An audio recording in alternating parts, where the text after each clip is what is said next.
Now we're actually live. Hey, Frank. Okay. Hello, David.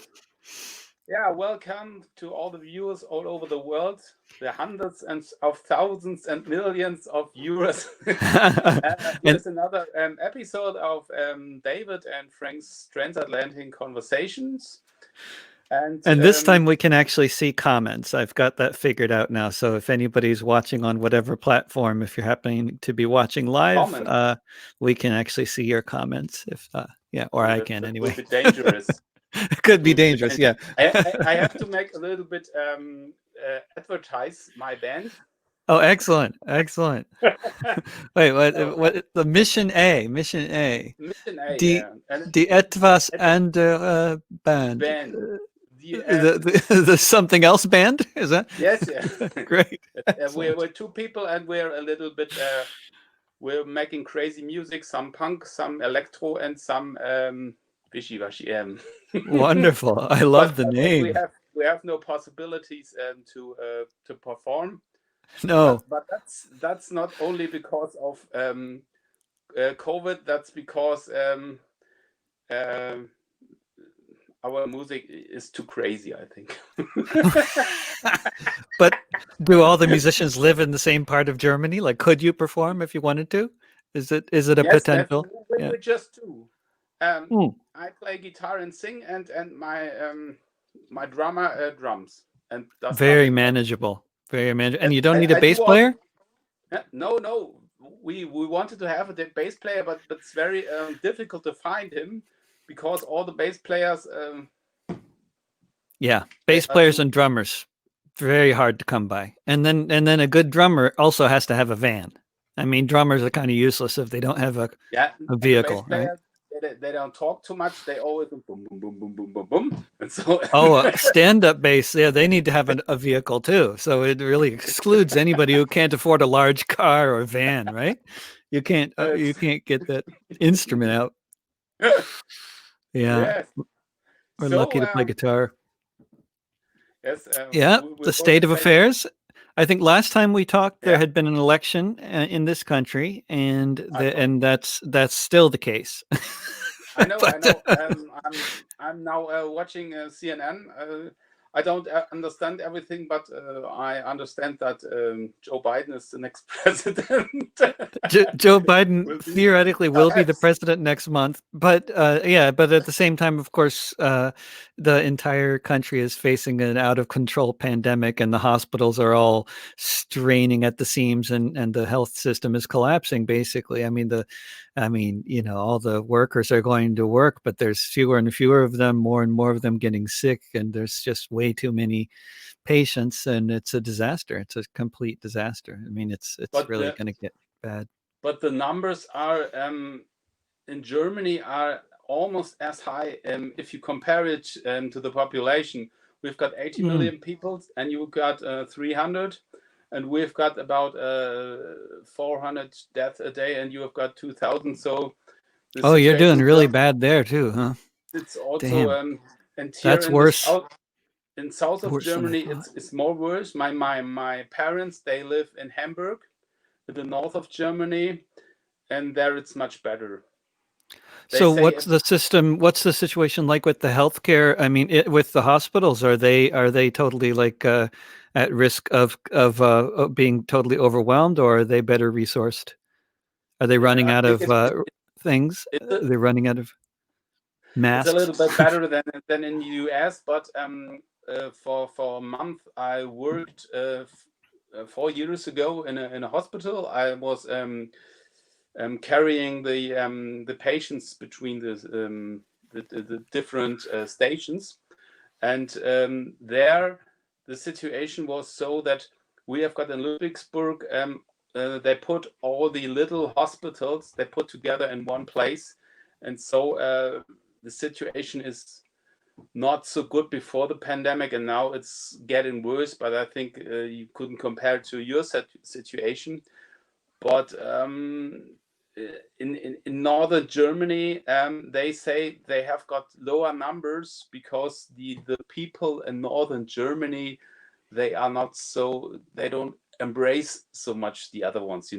They say the people in northern Germany are more how will you say it? They are not so empathic like Right. but I don't know, but yes, That's the and that's the prejudice. Yeah. The fish heads this are more. prejudice. Yeah. Yeah, Yeah. the fish head. So I'm also a fish head, so it's for me very hard to live here in the south of Germany because they are more like they are more capitalist than in the north, I think. Uh-huh. Uh-huh. Interesting. Yeah. Yes, but Definitely more conservative. I mean, tending to be more conservative politically, right? With that, except for yes, certain pockets. Yeah. parts. We've got a green governor, like you say, here in Mm-hmm. Baden-Württemberg. Mm-hmm. But the green governor is more like yeah, it's more like a conservative. So he hasn't got so much to do with the aims of the Green Party in the beginning of the 80s. There is not so much left. The Green Party is now, I would say, also conservative Mm-hmm. with a little bit of environment. Right. Right. That seems to be the way it's going. Yes, but the thing is, they made a lockdown here in Germany in November, but it was not a lockdown. This was just um, all the shops were open, everything was fine. Just the artist and the cinemas couldn't be open or couldn't perform, and everything else was going the way it used to go. And so the numbers uh, haven't gone down. So Mm-hmm. Hmm. it's just the vaccine. What they say could do anything, but yes, the I think the politicians, they don't know what they do. Yeah, What, because they're scared which way, whatever way they go, they're scared to lock down the economy yeah. and they're scared to let the virus spread uncontrolled. So they don't know what to do. Somewhere in between the two, they try to remain, and it doesn't really work very well. It seems. I mean, it's a big challenge, but it seems like the more sort of some of the capitalist countries of the West have done the worst with this virus compared to some other countries that have been able to deal with the sort of shutting down of the economy much better. I mean, including some in Europe. I mean, it seems like they've done pretty Yes, well in in Denmark. They've done, yeah. Belgium, they made a lockdown, a real lockdown for I think just 2 weeks, and the numbers were going down. And I think a lot of the supermarkets here in Germany, they really prosper because of the pandemic. We did Mm, they were open every day, and all the IKEA and the other big shops also open every day, and here people are ordering via Amazon, mm-hmm. and they get rich and richer. So yes, it's always the same. The little ones are they're getting poorer and the rich richer. So Yep. Yep. That's the way. And so lots of Amazon ordering and very little business yeah. for the small shops that are all closing, right? Is that the same kind of thing? A lot of stores are closing permanently, or have they avoided that kind of thing happening in the center of the towns in Germany? Are No, no, they keeping them alive somehow? Like, because here they're all I just closing. the little shops, yes, yes, Hmm. yes, the little shops here in my area. I live at the suburb of Ludwigsburg, and there are little shops, yes, closing. Like Just permanently. yes, what? Not just temporarily. It looks like sometimes they open back up again when they looked like they were permanently closed. I don't know what sometimes, but usually they're just closing very permanently, looks like. Yes, it's a problem is that some jobs like pizza delivery here. I've got a pizza delivery shop just right over the street, and they have open until 2 o'clock, and that's in this little town. It's very late, and Yeah. they make money, money, money, Oh money. So yeah. that's that's unfair that some are really getting profits, and Hmm. through the lockdowns they are not doesn't matter for them if they are still locked down, because they are not involved in that, you know. Any idea what the most popular pizza is there in the suburbs of Stuttgart? I don't know. Don't know. Because my friend Christian Svensson in Sweden believes that the kebab pizza is probably Kebab the pizza. most probably the most popular pizza in Okay. Sweden. He thinks it should be the national dish of Sweden. Yes. Yes, the kebab shops also, they make also a lot of money. So I think we are we're having the wrong jobs. That's, Yeah, it's not a good time to make music. Pizza yeah, is much more practical. yes. But I don't know how to make this, and then you have to buy a oven and so on. Yes, Yeah, but that's a lot of overhead. now I watched a lot of CNN now, and well, I couldn't understand that people really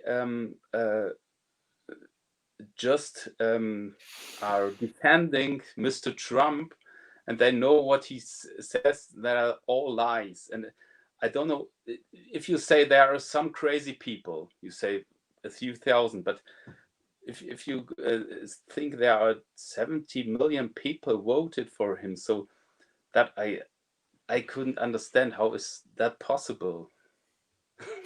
I mean, I think there's one of the complexities with having a two-party system is no matter how completely bizarre some candidate may be, there's still only two choices. So people are going to make choices based on very limited possibilities, and it's really can be really hard to figure out why people make certain choices when they only have two choices. I think if there's five choices and each one is at least somewhat politically different from each other, then you can make a lot more political analysis from the voting than if there's only two choices. It's just makes it harder. But I think also, I mean, part of the thing also is that first of all, Trump, his followers are being lied to constantly by the media that they're watching, which really is Mm, just spreading lies and propaganda. But at the same time, the media that the Democrats watch is mm, also spreading lies and propaganda, and they've been doing that for decades. And so, which is part of the problem. Which it's part of the reason why you can have 70 million Trump voters believing Fox and not believing CNN, because CNN is terrible too. And like 2003, CNN, Fox, NPR, all BBC for that matter, all kinds of news outlets from all throughout the West, throughout the United States, especially, were actively lying to their publics, really throughout Britain as well, lying about the weapons of mass destruction in Iraq, which turned out to be completely not there. The program didn't exist. The weapons weren't there. They were just lying about everything. 31 lies that Colin Powell delivered at the United Nations in 2003. All 31 of the main statements he made were lies. And so this kind of record that the media has and that the mm, politicians of both parties have has just undermined any kind of credibility, of the mass media so much, and and then you find, it's statistics that are kind of hard to figure out how to analyze it because there's so many different ways you can cut it. But apparently, Trump's base of support, oftentimes you can break it down in so many different ways. But one of the ways you can look at it is wherever you find the most combat veterans, you find Trump voters. I mean, these are because he's constantly saying he's against these wars. I mean, it's not true. He's, but he's saying he's against them and he's taking the troops out. And these people have been lied to by the Democrats and by the Republicans in the past. And Trump is posing himself as an exception. And Biden is was very much running on the platform of being part of the establishment. I mean, that was his campaign, basically, bring back the Obama establishment. And now he's, of course, appointing Obama cabinet, a whole bunch of bankers left over from the Obama administration, just Blackstone instead of Goldman Sachs. So he's switched banks, but his advisors are coming from the banking sector again. It's and of course he ends his speeches by saying, "God bless our troops." Biden does. So this is the choice for a lot of people. This is the choice they're looking at. And of course, for other people, you look at Trump and you say, okay, he's a raging xenophobic, racist, neo-fascist. Of course, why would anybody vote for him? But then when you look at it from some other perspectives, like, just a slight bit of historical context, and you think about where his support is coming from and what their recent life experiences have been, then it starts to make a little bit more sense. I think, actually, strangely enough. But what I think that is also here in Germany, that people that have one opinion are not have the opportunity or don't want to talk to each other. So they are just talking within their community. So for me, it's good. My father, he's a conservative, and for me, it's good to talk with him, because then I have another perspective. And I think it's the problem also in the left, that people are just talking in their community and they strengthen each other with their arguments, but there is no really exchange. They don't really listen to each other, I think.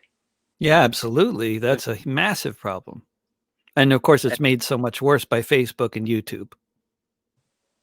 Yes, because the people don't talk. They just leave a comment, and then you say something bad about somebody, and you have no response, and then it's okay for you. So yeah, there's the comment culture, but then there's also the algorithms that are, showing people certain videos. I mean, there's yeah, and I don't know. Of course, it's hard to know exactly why people see certain videos or why people see certain posts. But clearly, when if you're paying attention, what I've found is the algorithms really favor conflict. They really promote conflict, and they promote arguments. By the nature of how they work, and people are not aware that this is happening, and why they're seeing certain posts from other people they're friends with on Facebook, and why they don't see other posts. And even if you try to follow people who are politically different from you, Facebook and YouTube make sure that you don't see their posts, and it's very strange. I don't know how people, even if they want to get a well-rounded perspective, and they're trying to follow purposefully, like clicking subscribe, they still don't get to see everything in their feed the way they are expecting to.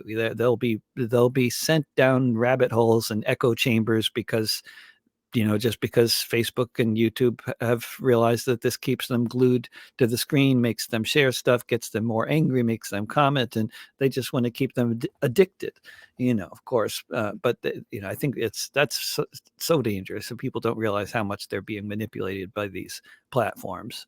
But then, there's also the traditional problem of the, sort of people going into their spaces where they're comfortable, and getting into cliquishness, and using vocabulary that the rest of society doesn't understand, and getting into this thing, and it's very much it's a big problem. I mean, I find, when I'm traveling around in Germany, for example, I find I'm often spending a lot of time within the sort of punk scene, and sort of Osnomen kind of scene, kind of a lot of black clad, folks who a lot of ACAB spray paint on buildings nearby wherever I'm playing, oftentimes. And it's easy to forget that in this milieu, that some people outside of the milieu just despise everybody involved. I mean, I'll sometimes end up staying at an Airbnb or whatever kind of place, with somebody and get into a conversation about where I'm playing this gig the next night, and then they're like, "Oh my gosh, you're playing for those people. They're terrible." And it's very polarized how people think about that crowd, for example. And I think part of that is how people are painted in the media, and then part of it is what people do to themselves by kind of like ghettoizing themselves to some extent with their kind of cliquish sectarian attitude. Sometimes it's a complicated picture how these things happen, but Yes, it's and I think for me, as an anarchist, you have always question yourself, because then I think dogmatism is rising, and I know it for the left scene in Hamburg. I was working with a friend in the 90s and early 2000s about the new right in Germany. mm-hmm. The new right movement, and that they copy the left behaviors and the left clothes, and that they doing something like ethnopluralism. So they say everyone is equal, just stay where you are. So they give them a little bit a mainstream attitude. And then we tried to find a good Antifa group in Hamburg, and it was very hard because we were more undogmatic, and you've got really old dogmatic left groups. And then we find some group that was really good. It was the Gruftis gegen Rechts. This was a group of people who made dark wave goth music, and they made in their own scene. They figured out about right-wing tendencies, but really really good. They not say because somebody Rammstein. Mm-hmm. The Rammstein band said or the Air Force Base? yes, both. Okay, a little story to Rammstein. When the accident happens in the 80s, I was different than now. I was a very big fan of the US. I was very conservative thinking. I was not right, but I said US is good, and I was very interested in planes and so. And it was so close that I was going to Rammstein to these exhibition where the accident happens. It was just because the train was not running. No, I mean the band Rammstein. Some of the more dogmatic lefties say they are right wing, but they are not right wing just because they're playing with some Riefenstahl aesthetic or those things. So the Gruftis, they really take the bands at whole, and just not put them in a wrong direction just because of one incident. So it was Right. really good work. And I think it's really important also in our environment that you're not getting dogmatic, and then you have to say your opinion, and also if it's a different opinion that's against the left mainstream, you know what I mean. So that's Mm-hmm. important to get a discussion. And so Yeah, sectarianism is rife everywhere. uh, I mean, it can be an issue throughout the left, from social democrats to anarchists to communists, whatever. I mean, nobody's immune from this kind of holier than thou. Yeah. But on the bright side, looking at statistics on 2020 on Spotify, which is constantly sending everybody emails about what they've been doing for the past year on Spotify. How many minutes they listened to different artists, and all these statistics that they like to email okay. you about.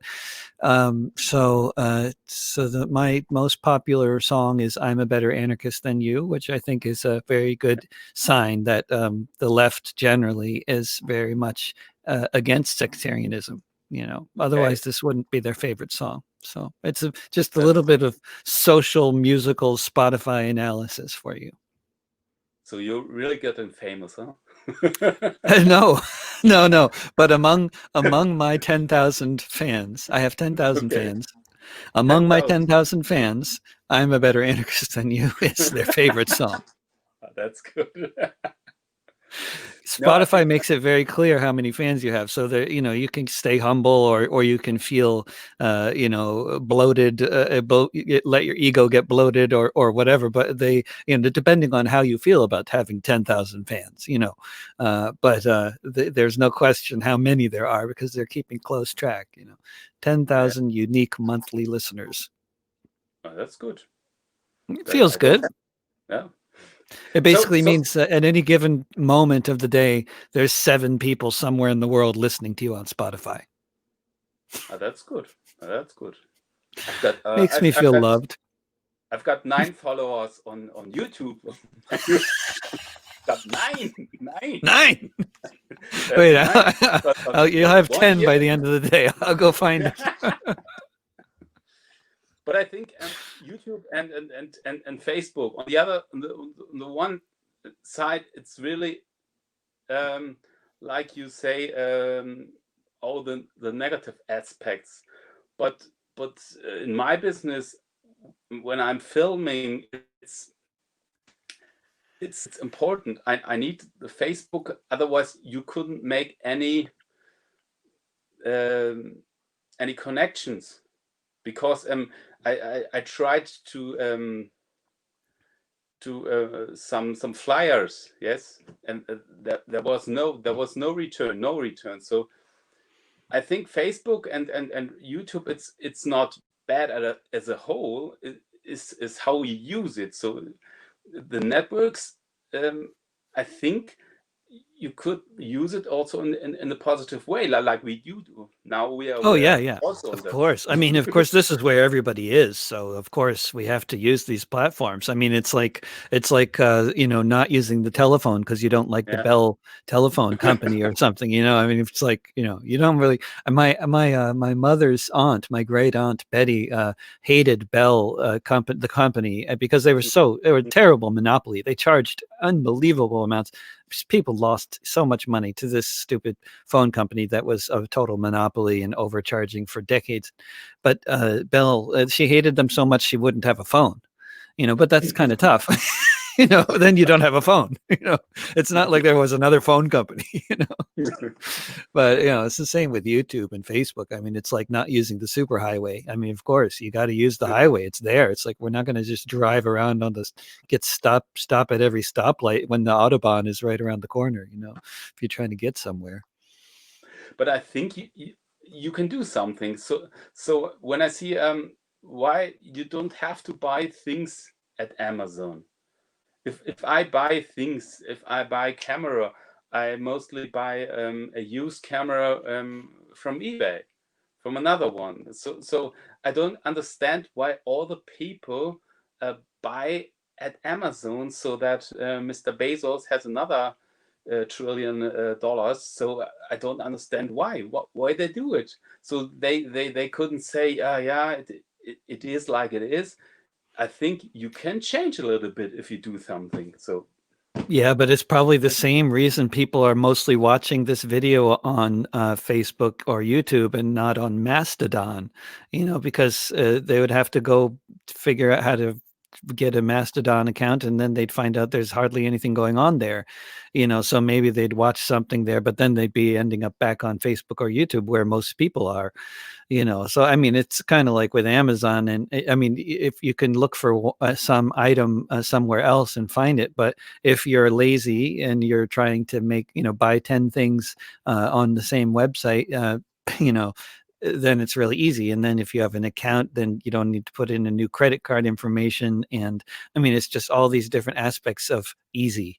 And then of course, they have the budget to make their website so easy to use and so fast to find everything. So there's just so many reasons. I mean, I've talked with so many people who have tried to start alternative platforms of one kind or another, whether it's music or social media or books or whatever, and they all run into the same problem of just these other platforms have just so much of a budget and so much bigger reach, and they can make everything easier and make everything more streamlined, and it's very hard to compete with that in any way. But of course you can use the platforms for good. And we can also, I think, importantly, from coming from the music standpoint, I would say we can also try to challenge these platforms' dominance in various ways. I think it's not impossible to fight these platforms. They are regulated by governments, and they are subject to the control of governments and to taxation and to all kinds of rules that they have to abide by. They can be banned from countries. There's ways to fight against these companies, but it's a lot of work. And I don't know how many people are interested, but these companies are now they are now the biggest corporations on earth. Google, Facebook, Apple, looking at it from a stock market perspective, they are the biggest companies in the world with the richest people in the world running them. But I think that's a problem. I think I hate more people that are just lazy. If they have another opinion than me, then it's okay. Then we can talk. But if they think, say, okay, we couldn't change anything. That's complicated for me. I couldn't do this. So it's like if we both know if you write a song, you have to sit down and yesterday I wrote a song, and there was the idea, and then I sat down and I wrote for 6 hours, and that's okay, but you have to do it. So if you think, oh, I couldn't do it, and I won't find the out chords, also I think people are also in the schools, don't have the opportunity to be creative. They just get their information. They have to learn their informations. Then they go to the university, but the creativity. I don't learn how. I think we also don't learn how to write a song in school. Yeah, and you don't learn the kind of like what I call the project orientation, because it's, I mean, I'm sure somebody else calls it that too, but the idea that in school they're constantly moving you from one subject to the next, or at least traditionally in the way they do school badly, the way they still do it mainly here, it's everybody has these 45-minute long classes, and you have like 6 or 7 of them in a day or 8 of them, and it's just so rushed. And the idea of sitting in front of a blank piece of paper for 6 hours and writing a song, or taking a walk with your notebook and stopping every 10 feet to write another line, as I often do. I mean, it's just a very time consuming process that is totally vitally important to the whole art form, to have the time to just do that on a regular basis. And then, yeah, of course, they're not going to have you do that in school. So it's not, then, it's going to be, teaching you how to focus on something hard for 45 minutes and then change your focus completely to some other subject. It's really not suited for anybody with an artistic orientation, I'd say. But I think what you say, the project orientated learning, that's really important. I made a practicum. I don't know the word. Like a practice. You're not working. You make an Ausbildung. I've studied to become a filmmaker, and so I have to do some practice weeks. Yeah. And that was at a community radio, not the ones I'm just in Tübingen. And there also they have school classes, and they learn how to produce a radio broadcast. And so they learned a lot. They learned German, they learned mathematics, they learned how to speak, they learned how to use the techniques. And so So you learn so much, and you know why you learn it in school. I just was good in school in sports and geography, or in history, and all the other subject I wasn't interested in, because I don't know. So mathematics, why do I have to learn that? So in the basic school, okay, I have to count, but then and so I think uh, you, this project orientated learning, this is the way you have to learn, but it's too expensive. That is the problem. So and I experienced with these people and then the community radio how they really wanted to do something, how they wanted to create the radio broadcast. And then I do with them some audio editing, and first I do it myself, and then they really, in a fast way, they learned it, and they have Mhm. fun with it, otherwise than in school. And all the teachers that have been there with their pupils, they say, okay, all these pupils were better in school, Yeah. but yeah. Yeah. It's just it'd be much better if that were the way things were worked for kids, especially kids that I mean, I think anybody really can learn better by actually doing stuff like that. I mean, I always like listening to good lectures. I'm not saying that lectures are bad. Lectures can be great, but you gotta also do stuff, and that's yeah.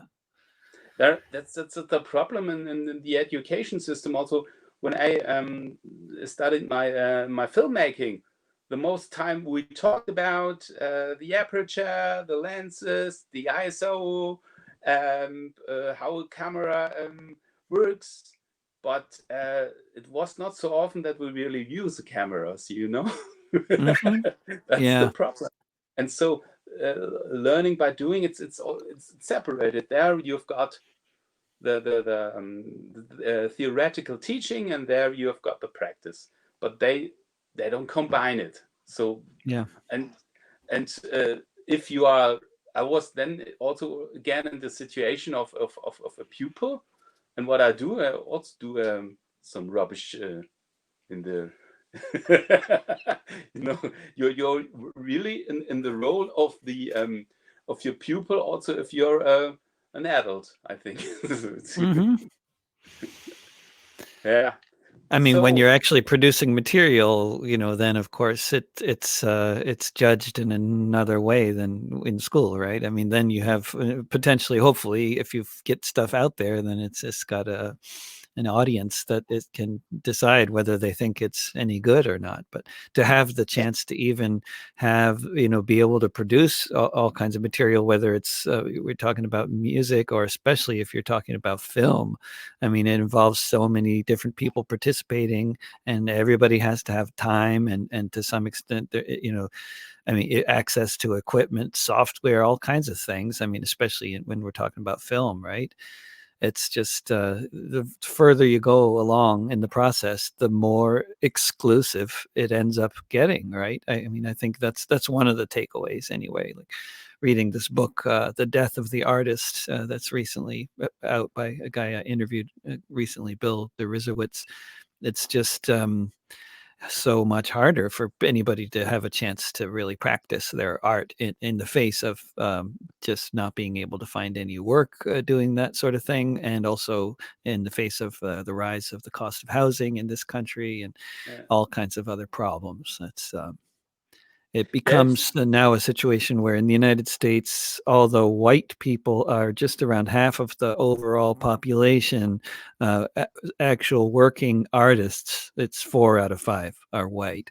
And then of course most of them are barely making more than the average worker at a McDonald's, full-time, McDonald's worker. So it's not that they're making much money, but still 4 out of 5 of them are white, because you have to basically have so many different, sort of lucky breaks along the way to just survive as an artist, that it ends up becoming important. Things like whether you were raised by artists or college professors, or whether you have this sort of cultural capital, and whether you have friends who are artists, and there's so many ways that whether you could go to school as study art, so many things that end up excluding a lot of Yeah, people. you have to have the right connections to be at the right place at the right time, talking to the people. And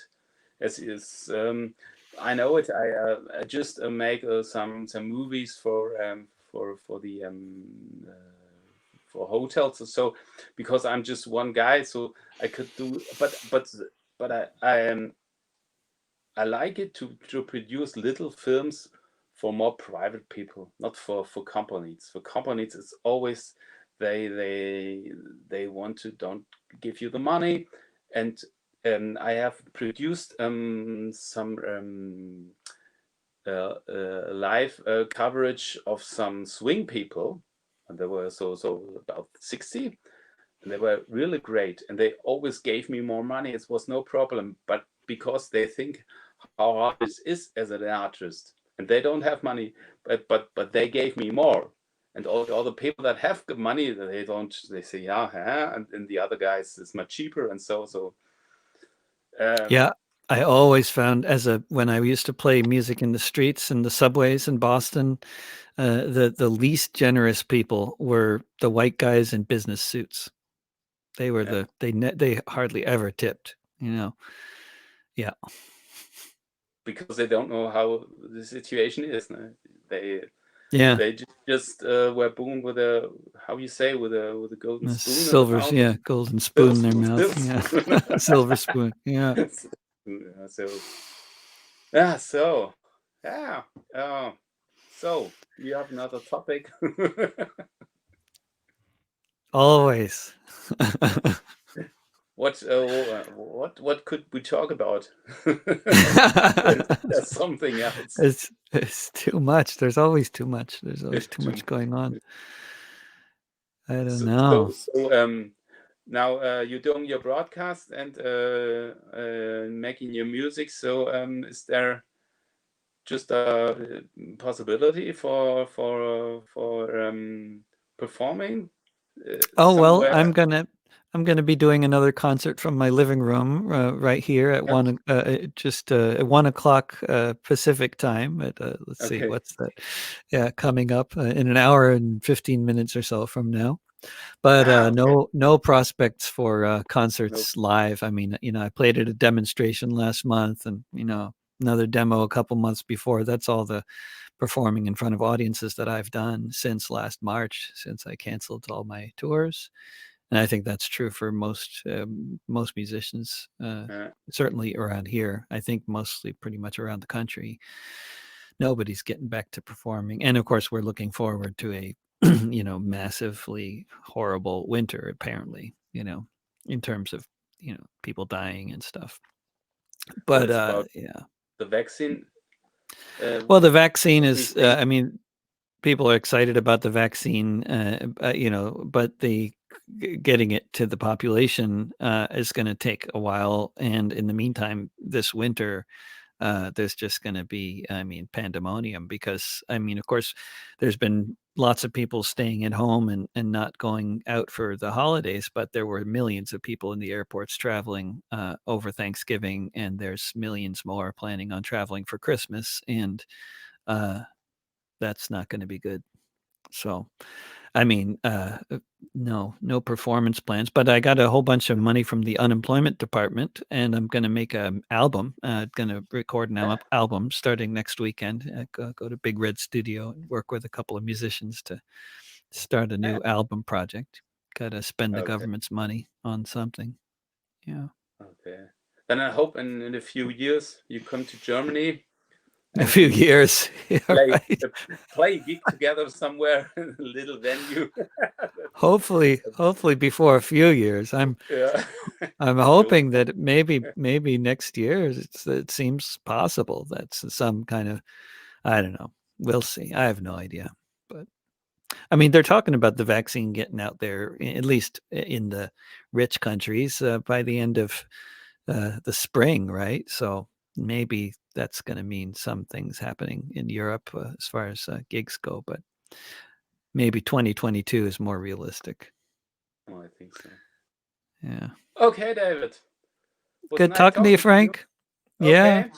Then we see you next year. See you next year. Next year. Bye. Bye bye.